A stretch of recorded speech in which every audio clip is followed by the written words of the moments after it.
ইন্না লিল্লাহি ওয়া ইন্না ইলাইহি রাজিউন। আল্লাহ, দেখতে পাচ্ছেন আর একটু আগে, আধা ঘন্টা আগে বিজলি পড়ে একটা মানুষ এবং 3টা গরু মারা গেছে, দেখতে পাচ্ছি।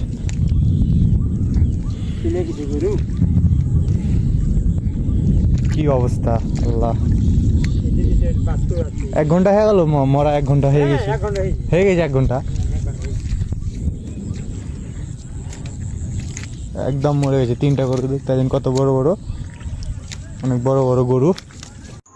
এই বছর কিন্তু বাংলাদেশে সবচেয়ে বেশি বিজলি পড়েছে এবং অনেকগুলো মানুষ মারা গেছে।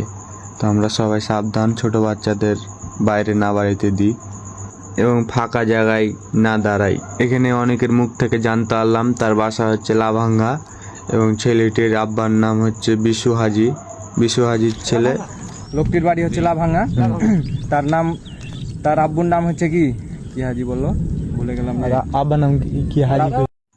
তো এই ঘটনাটি ঘটেছে একদম আপনার 5 স্টার ভাটা আছে না, 5 স্টার ভাটার এই পিছনের ঘরগুলোর এক পাশে একদম পুরা ফাঁকা জায়গাখানটা, ওখানে এই ঘটনাটি ঘটেছে। আর আমরা আস্তে আস্তে মানুষটিকে নিয়ে চলে গেছে, এজন্য তাকে দেখাইতে পারলাম না। 3টে গরু পড়ে আছে, গরু 3টি এখন কি করবে না করবে কিছু বলা যাচ্ছে না। তো মানুষটিকে টলিতে করে নিয়ে গেছে। তো আমরা সবাই ভাইটির জন্য দোয়া করব, তিনি যেন জান্নাতবাসী হন।